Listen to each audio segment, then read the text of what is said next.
Good morning, everyone. My topic is about observation. When you hear the word observation, what comes in your mind? It comes from the root word observe. Everything in this world, we do observe. Like what to eat, where we'll go, and anything is used of observe. Uh, According to Will Rogers, people's minds are changed through observation, not through argument. It means we observe because anything that we see in this world, we observe. But we are not making any argument about it. So that is, and according to Robert Greene Ingersoll, reason, observation, and experience, the holy trinity of science. It means that when we observe, we are reasoning out and we experience anything that we observe. And that's all. Observation. Of all the inquiry processes, observation may be the most important to scientists and other experts. Without observation, very few questions be asked. So, ibig sabihin po, in this world, lahat ng mga tao ay gumagamit ng observation. Halimbawa, yung mga scientists, before na gumawa sila ng anumang invention, no-observe muna nila kung magiging maganda yung kalalabasan or hindi.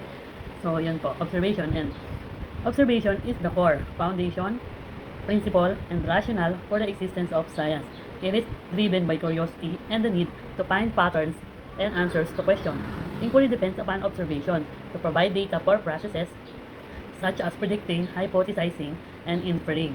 Ibig sabihin po, pag gumagawa tayo ng observation, na-observe muna natin yung isang bagay para makagawa tayo ng data. Then, may process po yon and ipipredict muna natin, titingnan muna natin kung ano yung nangyari, bakit ganoon, ba hindi siya nag-excel or bakit hindi siya gumagana, something na like appliances na kapag sinaksak mo, like rice cooker, bakit di siya umilaw. So, magkakaroon ka ng prediction, maybe it's sira or may something or nasira yung rice cooker mo. So, magkakaroon ka ngayon ng observation. Ipapacheck mo yon, titingnan mo kung bakit hindi siya gumagana. So, magkakaroon ka rin ng hypothesis na kailangan mo na, ay sira na pala siya, kaya hindi na siya gumagana. Kaya gagamitan mo na siya ng observation. And then, without special attention to observation, there would be little advancement in science. So, hindi magkakaroon ng malawak na pagkakaunawa sa science kung walang observation.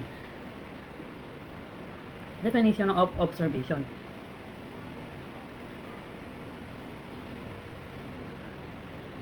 Observing could be described using the song For Your Eyes Only. But observation is much more than the use of eyes to see. So observation is ginagamitan po ng mata kasi nag-observe po tayo ng mga bagay-bagay sa ating kapaligiran. It involves the use of all senses like seeing, tasting, hearing, touching, and smelling. So ang observation po ay ginagamitan ng ating five senses. Kasi kapag hindi mo siya nahawakan, hindi mo siya ma-observe, hindi mo siya naririnig, hindi mo nakikita, at hindi mo rin siya naaamoy. So lahat po, ang observation po ay mahalaga dahil ginagamitan ito unang-una ng ating mata. We cannot observe without our eyes. Yun po. And technically, observation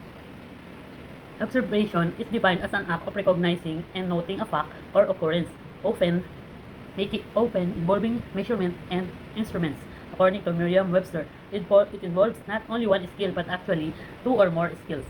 So, yun po. And basic science concept, basic knowledge is learned through sense observation. Observation is not unique to scientists. Every human being uses observation, consciously or unconsciously, on a daily basis to make decision. So, yun nga po, sa kagaya ng sabi ko, without observation, without observation, hindi po magiging maayos yung kalalagayan ng ating mundo. Kagaya sa pagdating po sa science. And science is not only rational, it is also empirical. Science is experiment that is orderly and reasoned activity. It does not watch the world, it tackles. So, yun nga po, kagaya ng science, hindi siya basta-basta pinapanood lang. Yun po ay ginagawa natin. Halimbawa, makakita po tayo ng sunog. So, mag-observe tayo. Anong nangyari? Bakit may sunog? So, yun po, mag-observe. So, kailangan po na patayin yung apoy para maputol na po yung sunog. So, teaching and learning through observation.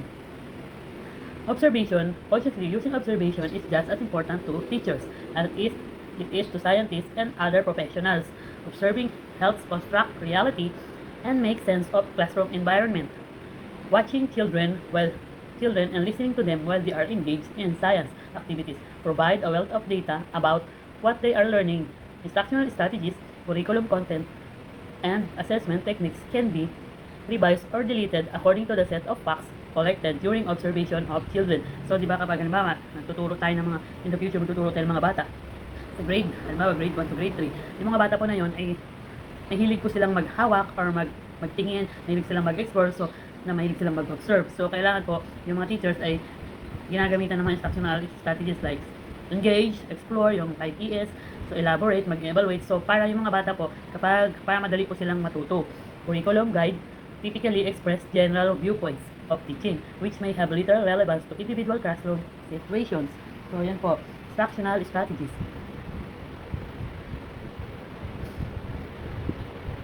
Development, the development of facts from observation. Why are observations important to a scientist? Usually, they attempt to find answers to questions by looking for patterns in nature, numbers, or controlled experiments. These patterns are detected in data collected through the use of senses, which we will call sense data. So, yun kaya palang sabi ko kanina, yung palang observation is ginagamitan talaga ng ating 5 senses, ng eyes, ng touch, and ng ear, smell. So, para po malaman natin kung ano yung mga interpretation natin sa mga na-observe natin, lalo po yung mga bata.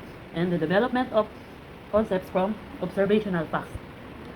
A new view of education is taking shape that reflects science as the understanding relationships between systems and their parts. The emphasis is on the process rather than products, and through processes, relationships among facts become apparent and meaningful. The contemporary view of science based on understanding patterns and relationship among organized ideas, which are called concepts. So yun po, para ma-develop po yung mga concepts through observation, kailangan po natin na talagang magkaroon ng, nagkakaroon po tayo ng yung pagkakaisa or parang para maintindihan po ng bawat ng mga bata kung paano, halimbawa nag-observe po sila ng isang bagay, dapat kailangan po yung maipaliwanag sa kanila para magkaroon po sila ng madaming idea or maipaliwanag kung ano po yung ibig sabihin ng mga bagay na nakikita nila. Okay, and next is indirect observation. Most of the time, we collect data through direct observation. In other science disciplines, including biology, chemistry, and physics, there are instances wherein we rely on indirect observation. Scientists cannot directly observe the intricate processes within the human body, the motion of structure of molecules or galaxies or the other layers of the Earth. So, yun, di ba, kagaya pa ng high school po tayo, di ba, kagaya itong indirect observation. So, halimbawa po, nakakita po tayo ng meteor doon po, di ba? I-observe po natin sila bakit nagkakaroon. Halimbawa, yung mga, yung nagkakaroon ng eclipse. So, i-observe po yun para malaman kung bakit ano po yung nagiging dahilan ng eclipse. So, yun po. And, di ba na, pag tayo nag-experiment, gumagamit tayo ng microscopes, telescope, computers, radar, and sonar.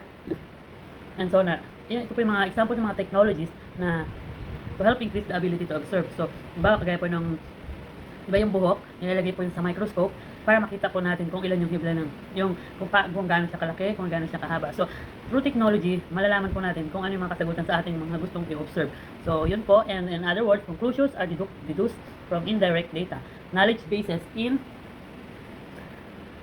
biology, chemistry, and physics began with direct observation, but the desire to know more has taken the knowledge to levels that must rely on technology for collecting data. Ang pagkakaiba pa ng direct observation at indirect, yung direct po is, ito nga po, ginagamit through biology, di ba pag sa biology gumagamit ng microscope, and sa chemistry naman po, and di ba meron tayong di ba yung sa chemistry, ginagamitan nyo ng mga tables, and sa physics naman po, di ba meron yung mga yung parang mga nag-experiment. So, yung po ay direct observation. Yung namang indirect observation, ayan po, kagaya ng yun, pag nakakita ka ng clips, ginagamitan nyo ng telescope.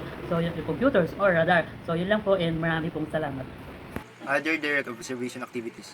So, marami tayong pwedeng gawing na activities sa pag-observe, gaya nitong video na to.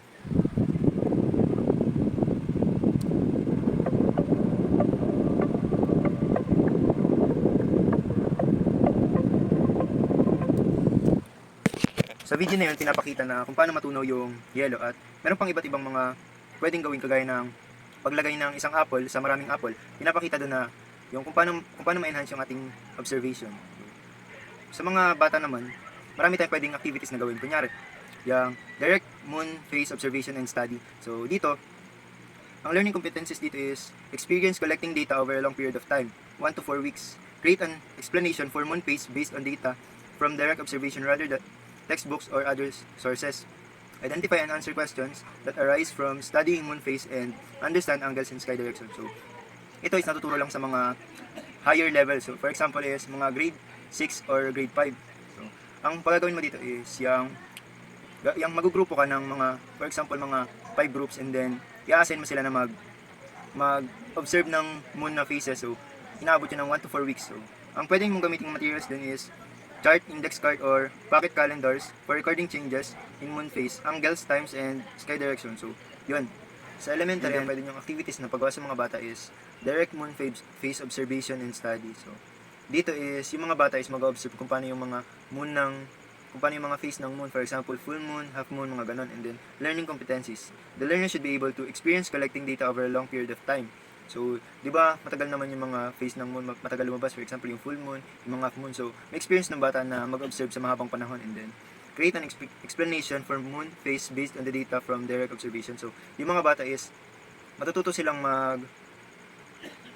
observe yung mga about dun sa data na susulat nila, and then identify and answer questions that arise from studying moon phase and understand angles and sky direction. So, maano din nila dun yung mga sky direction and then mga angle. So, ito is pwede lang ituro sa mga higher grades, for example is grade 6, grade 5, grade 4, and yun lang. And then yung sa introduction naman kung paano mo ipapagawa is yung sa una bibigyan mo sila ng papel kung lagyan nila dun yung explanation nila na lagyan nila yung explanation nila na kung ano lang yung kanila natutunan, parang yung KWL and then yun naman is ibibigay sa'yo, and then next is yung grupo mo sila to 4 or 5 members, and then yung mag-aano lang sila ng kung sino yung mag-observe, mga ganun, kung sino yung mag-observe ng moon.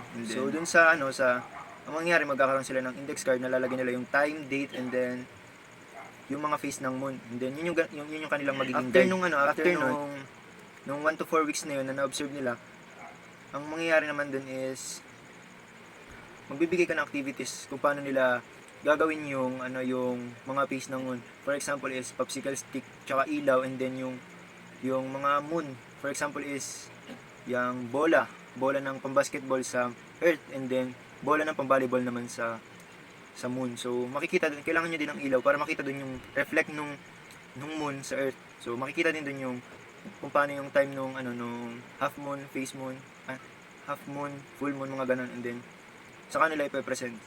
Maraming pa kayong ibang pwedeng pagawin sa bata. Pwede rin yung mga saglit lang, kagaya nga nung sinabi ko kanina na pagtunaw ng yelo, or meron din naman panglong kagaya ng pagtanim ng puno, or kung ano na pa. Yun lang. Thank you.